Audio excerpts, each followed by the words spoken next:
have some sensible stuff in the studio now. I'm joined by Fiona Durham. Thank you for coming along and rescuing me from this madness. I have a question for you, Fiona, because you're here from the library and we're going to talk a little bit about referencing. And we will have a widget up that says, which of these following describes your feelings about referencing? We're very psychology related, aren't we? But it's easy, it's fairly, you're fairly confident, you're often unsure, or it's a struggle. Referencing was the second most popular thing that came up from last week's activities, where we asked students what skills they'd like to brush up on. So Fiona Durham, thank you for joining me.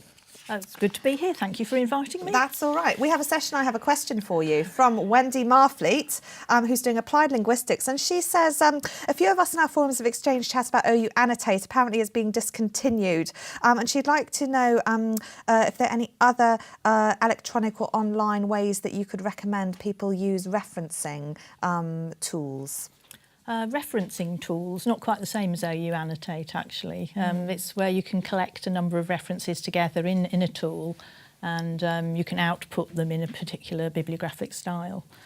We actually run a library online training session called Introduction to Reference Management Tools, and we run it on a regular basis, or there's a recording you can go to as well, and that will give you lots of information about what the different tools are and what the pros and cons are of each one. Okay. So I recommend the online training. So you recommend online training. You're not going to give Mendeley a plug. No. Fair enough, that's fine. No, okay. But we cover several tools. So. Right, now you've got some things with us today. And what we really wanted to focus on here is how to reference and why to reference. Right, so I'd like to start off by talking about why we reference, and obviously the major thing. No, judging by the inquiries to the library help desk, students really hate referencing.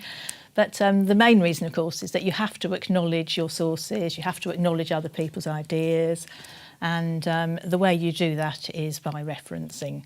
And if you don't do it, then it's called plagiarism, and you can lose a lot of marks or even not get your essay marked at all.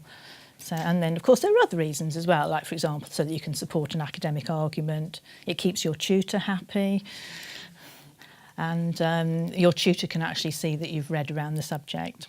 So what I want to do at the moment is I'm going to give you a very short example of how to reference. Brilliant. I'm glad you are, because 53% of our audience are unsure about it, whereas 29% are fairly confident about referencing. So, so I hope for the ones who are a little bit unsure, you can tell us how to get better at it. Right, OK. As you may know, I'm a serial OU student. Yes. I love studying OU modules, and my most recent one was The Frozen Planet, which was written by Mark Brandon and David Robinson in 2011 and published by the Open University. So it's all the information you need to know.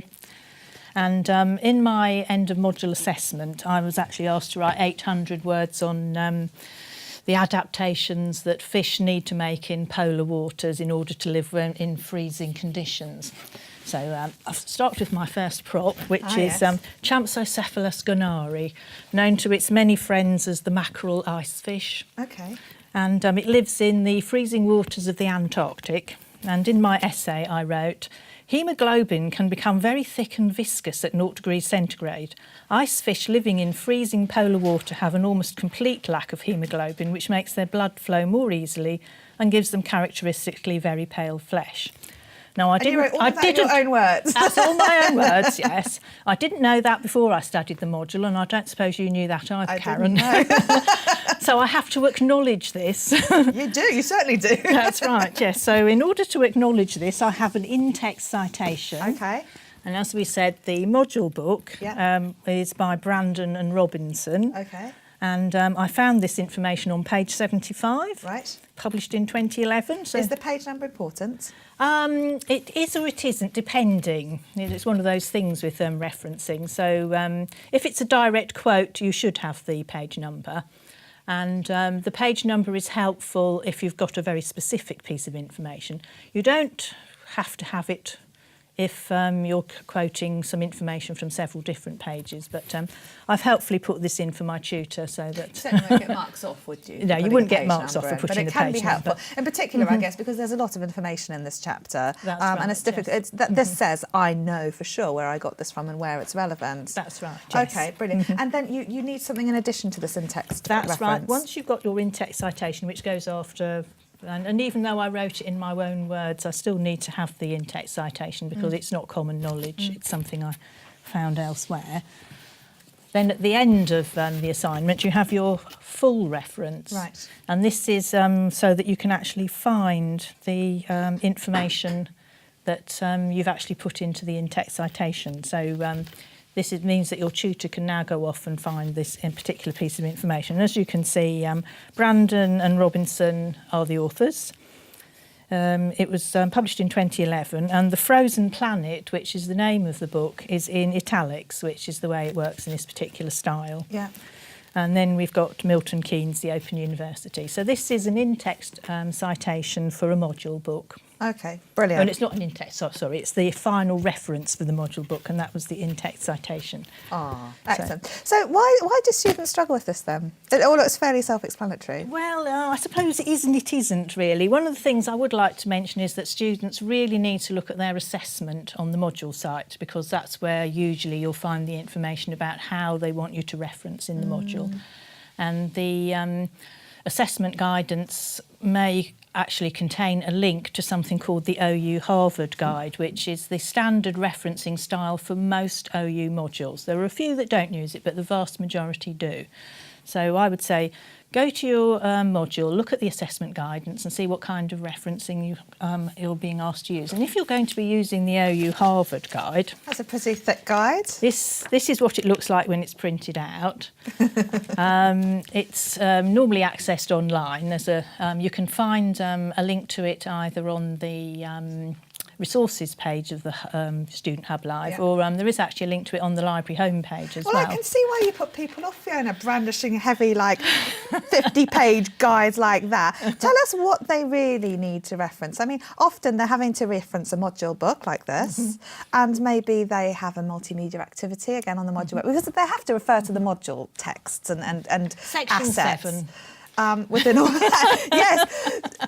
So they have to reference a multimedia thing and a module book often. So they might just have a couple of references. So I can see why they're put off with all of this. But there are, to be completely fair, there are these complexities, aren't there, with the Harvard Guide, and there are lots of things that people might need to research, like where they've accessed something online, for example. But most of our students don't need to worry about that. Bearing in mind that who we're talking to today are mainly level 1 students. That's right. Yes. So if they could get the hang of just a couple of things with referencing, what would you say the most important things are? It's obviously the module chapters. That's right. Well, I would say the most important thing is section 7 of the guide, which is OU module material, and it covers things like videos and the text, and whether it's an online or a print module material. Yeah. So that's the main bit in this. The online guide is actually searchable, so you can just stick whatever you're looking for into it, and it should hopefully come up. Okay.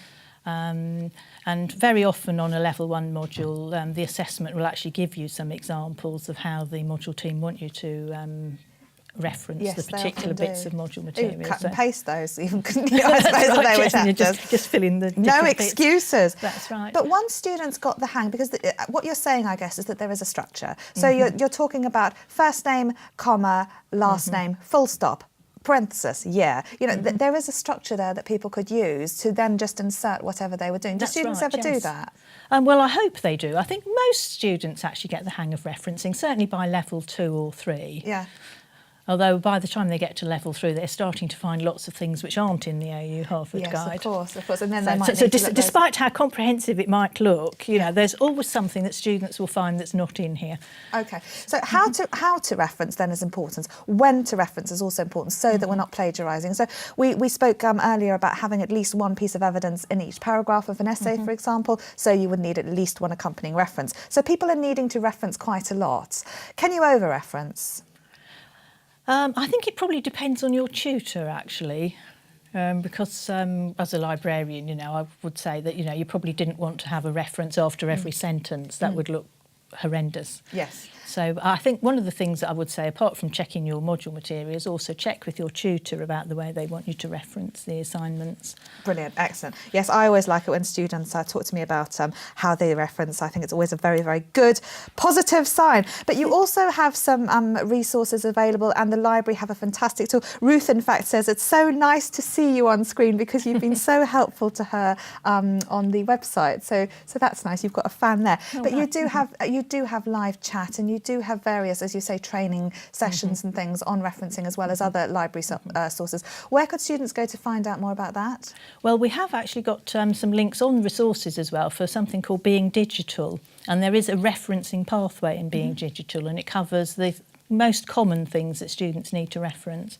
And there are about 5-minute activities, and they run through what's available and in the OU Harvard Guide and what you'd actually need to put into a reference. Excellent. Well, thank you very, very much, Fiona Durham, for coming along today. We've got many sessions with the library, and you've been absolutely fantastic. We've got some resources available on the website, and we'll be showing you a little video, one of our Bob characters as well, and talking about plagiarism after we've finished the end of this session.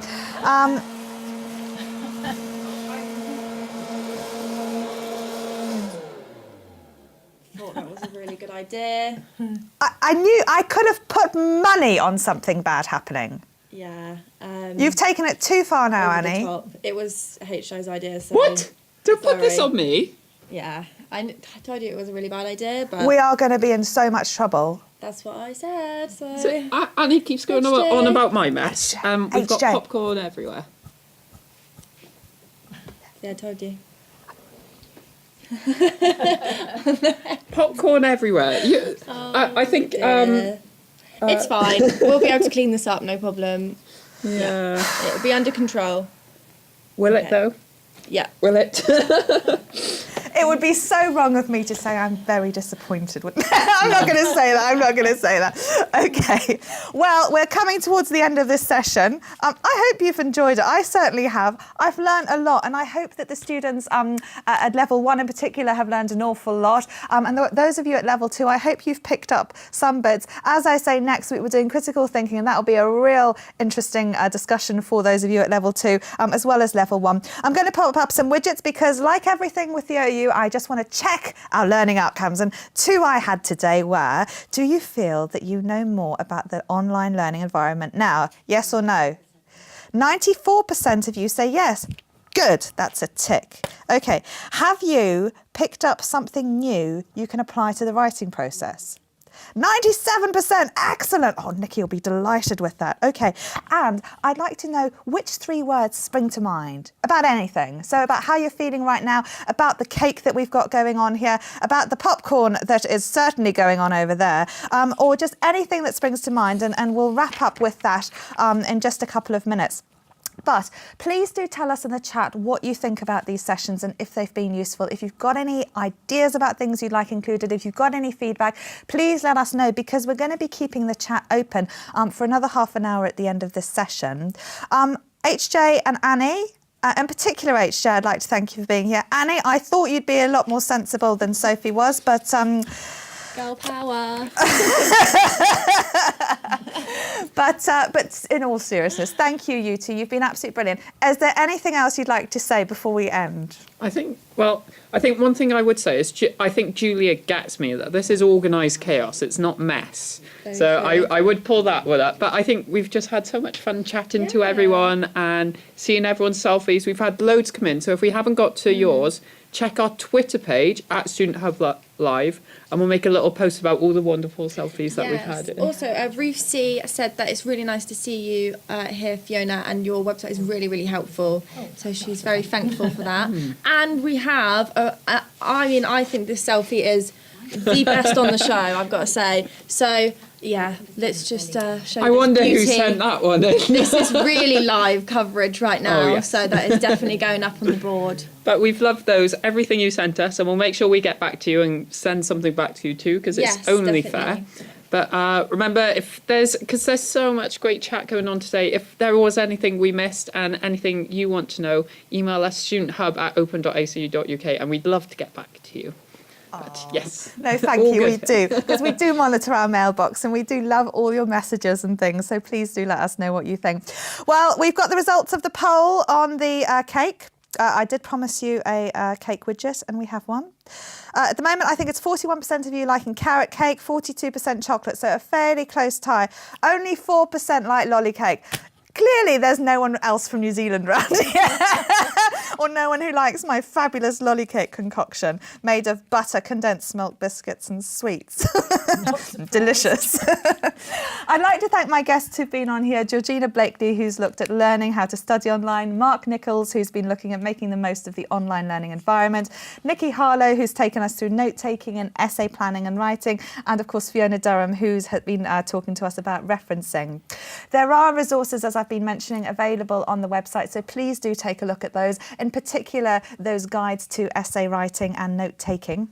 We've also got some forums on the website, and again, we monitor those. So if there's anything you'd like to discuss, any of the activities you'd like to take part in and let us know how you're getting on with, then please do. That is your space to share things with each other. There's a short feedback form on the website as well. So if you have a spare 5 or 10 minutes, please do. In fact, it probably won't even take that long unless you've got loads of ideas. But you can just tell us what you thought of this session, or you can email us studenthub@open.ac.uk with any thoughts that you have. There's a count me in button, so you can go on our mailing list, because we've got a lot of these events lined up, so we'll make sure to let you know when those are on. And again, that's available on the website. And as HJ has been saying, our Twitter feed is #StudentHubLive16 and the handle is @StudentHub. So if you've got any thoughts or questions, or you'd like to let us know what you'll be eating next week when we do critical thinking, then please do send us your ideas and suggestions. Okay, the chat room is going to be open for another half an hour, so you can all say goodbye, and then we're going to close it down. After this session ends, we're going to play a couple of short videos just to amuse you and to teach you about plagiarism. Our next event on Monday, the 19th of September, is on critical thinking. If you've enjoyed this, go to a welcome forum, tell other students about it, and try and get other people to come along as well. So please do that if you find it useful, and I hope that you can come again next week. Well, that's all from us at Student Hub Live. Thanks for being here, and we hope to see you very soon.